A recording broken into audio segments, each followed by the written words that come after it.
क्या होगा अगर कोई कहे कि इतिहास के सबसे महान, सबसे ताकतवर मिलिट्री लीडर्स में से एक को खरगोशों से डरकर भागना पड़ा था? किसी दुश्मन सेना से नहीं, किसी बड़ी लड़ाई में नहीं, बल्कि खरगोशों से। सुनने में अजीब लगता है ना? पर यह कहानी 100% सच्ची है। मतलब जरा सोचिए, एक ऐसा जनरल जिसने पूरे यूरोप को अपने इशारों पर नचाया, उसे भला कौन सी ताकत रोक सकती थी? हाँ, जाहिर सी बात है। दिमाग में यही आता है कि कोई बहुत बड़ी दुश्मन सेना होगी या फिर कोई दूसरा ताकतवर साम्राज्य होगा।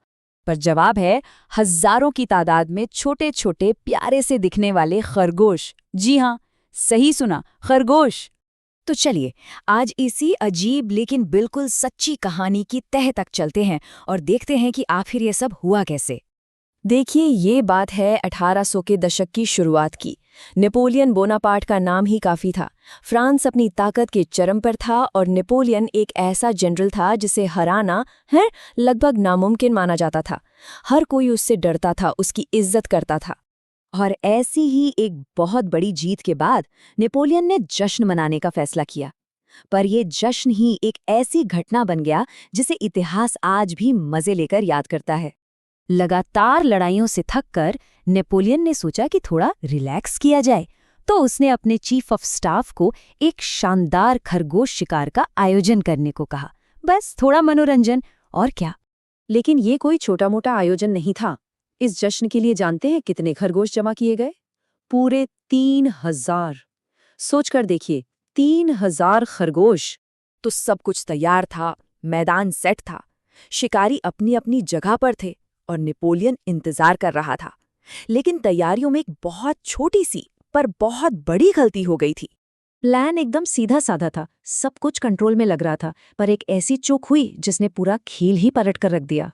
और वो घातक भूल यही थी, शिकार के लिए जंगली खरगोश पकड़ने के बजाय पालतू खरगोश जमा कर लिए गए थे।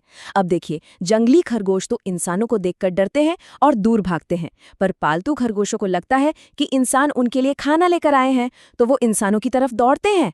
बस यही छोटा सा फर्क सब कुछ बदलने वाला था। और फिर वो पल आया। जैसे ही खरगोशों के पिंजरे खोले गए, कहानी ने एक ऐसा मोड़ लिया जिसकी किसी ने कल्पना भी नहीं की थी। पिंजरों के दरवाजे खुलते ही एक अजीब नज़ारा दिखा। खरगोश दूर भागने के बजाय हजारों की संख्या में एक साथ सीधे नेपोलियन और उसकी पार्टी की तरफ दौड़ पड़े। यहाँ मज़े की बात यह है कि वो खरगोश हमला नहीं कर रहे थे, वो तो बेचारे भूखे थे। उन्हें लगा कि सामने जो आदमी खड़ा है वही उनका रखवाला है, जो खाना लेकर आया है। शुरुआत में तो सब लोग हंसे, ये नज़ारा थोड़ा मज़ेदार था, लेकिन वो खरगोश रुके नहीं। वो बस आते रहे, एक लहर की तरह लगातार। और देखते ही देखते सबकी हंसी घबराहट में बदल गई। खरगोशों का झुंड नेपोलियन के पैरों पर चढ़ने लगा, उसकी कोट को खींचने लगा। मतलब उन्होंने उसे चारों तरफ से घेर लिया था। जो एक शाही शिकार होना था वो अब पूरी तरह से एक भगदड़ में बदल चुका था। नेपोलियन के सैनिक भी इस अजीब हमले को रोक नहीं पा रहे थे। तो अब इस अप्रत्याशित हमले के सामने इतिहास के सबसे महान जनरल ने वो किया जो शायद उसने कभी सपने में भी नहीं सोचा होगा। जिस जनरल ने बड़ी बड़ी सेनाओं को पीछे हटने पर मजबूर कर दिया था, वो अब खुद खरगोशों से बचने के लिए पीछे हटने लगा। पहले उसने उन्हें हटाने की कोशिश की, फिर वो धीरे धीरे पीछे हटा और आखिर में वो अपनी बग्घी की तरफ भागा। और हद तो तब हो गई जब नेपोलियन अपनी बग्घी में चढ़ गया तो कुछ भूखे खरगोश उसके पीछे पीछे बग्घी में भी चढ़ने लगे। आखिरकार शिकार खत्म हुआ, पर जीत खरगोशों की हुई थी। ये वाकई में कितनी अजीब बात है ना? वो इंसान जो देशों की किस्मत का फैसला करता था, वो कुछ छोटे भूखे जानवरों के झुंड को काबू नहीं कर पाया। और शायद यही इस कहानी का सबसे बड़ा सबक है।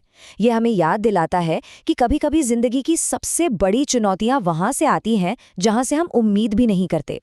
अक्सर वो छोटी छोटी चीजें जिन्हें हम नजरअंदाज कर देते हैं, वही सबसे बड़ी उथल-पुथल मचा देती हैं।